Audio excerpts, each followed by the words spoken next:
take? You know, like what you're saying, 15 seconds. Imagine Ron Paul for an hour with Obama. One-on-one. In the How debates. great it would be. Well, I mean, again, I think really, you see, that would wake up the nation. It would be beautiful. That's why they can't let it happen. I know, they're going to try their best. But the truth of the matter is that, you know, again, it's like Ron Paul winning these, excuse me, if he starts getting momentum and actually can win the amount of votes that you need or whatever you have to, the collective votes that you have to get. Mm-hmm. You know, it depends on a lot of things. I mean, for example, I'm not a Republican. You know, I'm a libertarian. I was a Democrat because I was a sheep that was asleep until I woke up. Somebody's calling?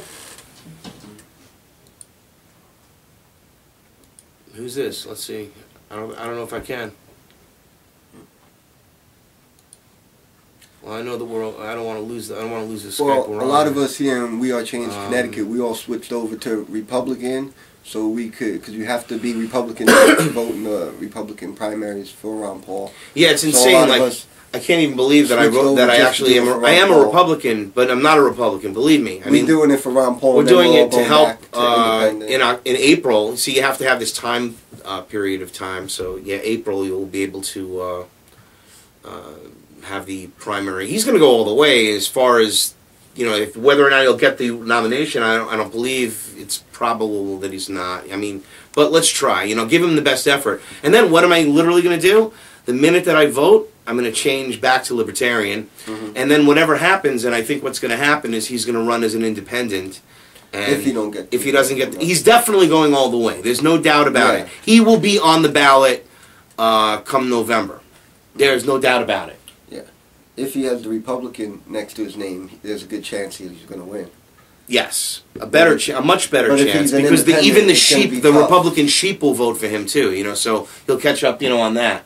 But again, you know, I'm not even kidding. It is a sort of like a strange thing to do. It's bizarre. It's not. That might be the way to get Obama in again, because it would be Mitt Romney and well, you know, I'll put it this way. You know, for better or for worse, whenever anyone has their opinions about Ron Paul, various different things like we discussed yesterday. I mean, I don't know anybody that would have a direction that would be more to my liking or what I'm looking for. You know, a globalist shill. I doubt it. I'm not saying that. I meant that's the whole thing. That could be, again, like the Republicans. They know if they put Mitt Romney, that's it. You know, that could be the way Obama gets in. You know. Oh, you mean like a sliding door? Yeah, not like actually, doesn't know. Actually, here's the beautiful thing about that, ladies and gentlemen. If Mitt Romney is in, the globalists win. Period. Yeah. Period. It's done. It's done. It's over. Yeah, because then they if Perry wins, and he's not, of course, going to win, it's quickly over. Boy, he'd sell his mother so faster than that bathwater he said he froze his ass in when he was a little kid, outside in the freezing cold. I know it's freezing cold in Texas. I know that. Yeah. Anyway, but I mean, you know, it's just funny. But anyhow, I just can't stop regressing sometimes. It just. Oh my God. I digress again. Well, then let me go to another. Yeah, go to something else. We got a few more minutes before this goes Roger into calls things us. we talk about is here in America when we talk about cashless societies. So we've already talked about this. A lot of people probably know already about it.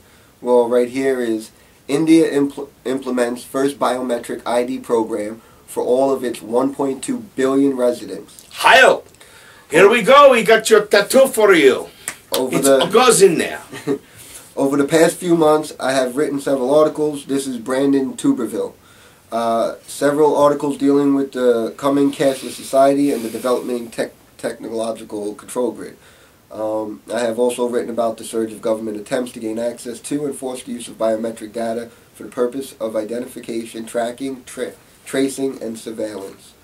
The project will be directed by the Unique Identification Authority of India, UIDAI. It was going to have the letters for some crazy thing.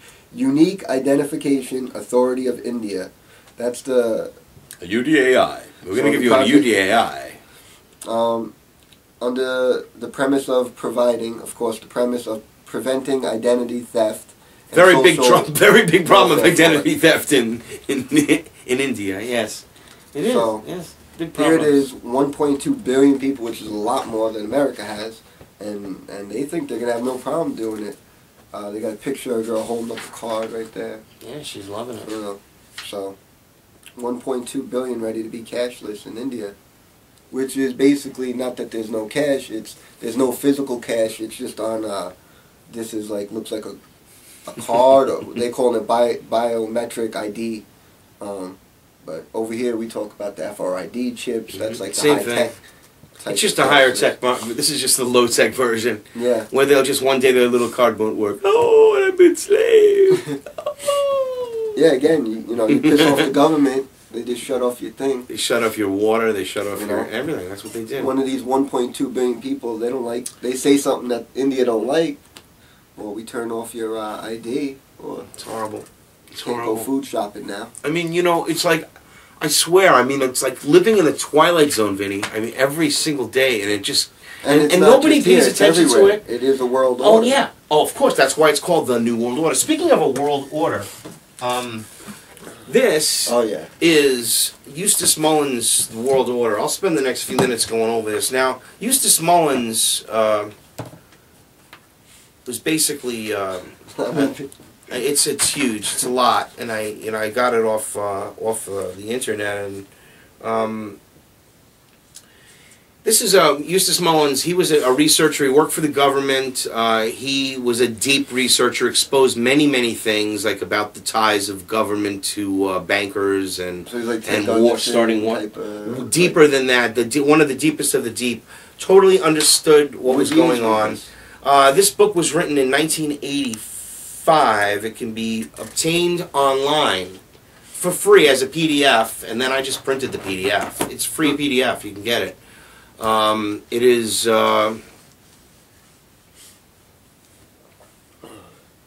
it's actually called the World Order by Eustace Mullins. That's EUSTACE Mullins, MULLINS. Eustace Mullins.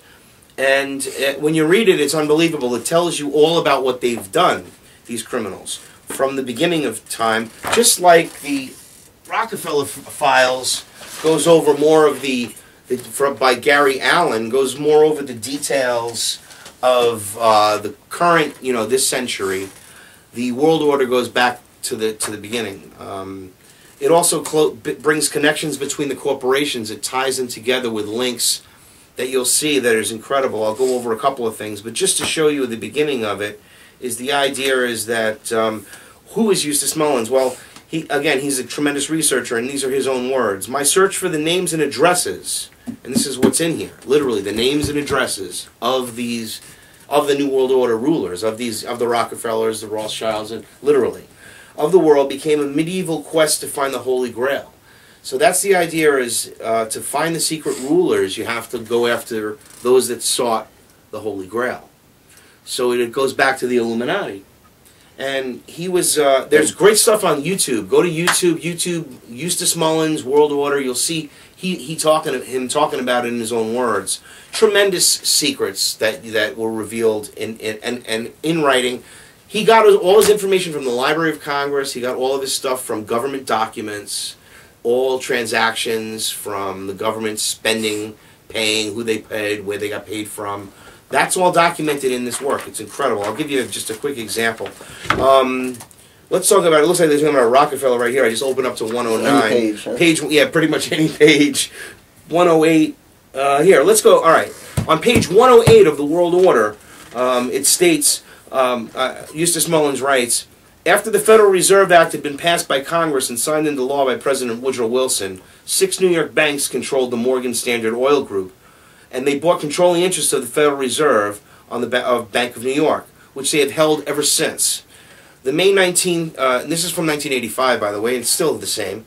The May 1914 organizational chart of the Federal Reserve Bank shows that of the 203,053 shares issued, National City Bank, which was Rockefeller, took 30,000 shares. The Morgan Baker First National Bank took 15,000 shares. That's the Rothschilds.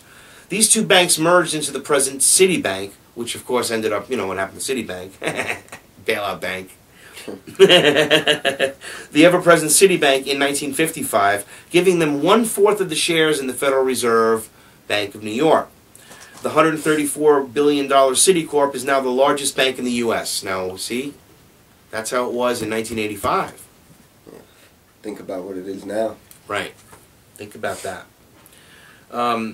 The National Bank of Commerce, which Paul Warburg was the largest shareholder, took 21,000 shares, individual shareholder. Paul Warburg is big to the Illuminati. Oh yes, absolutely.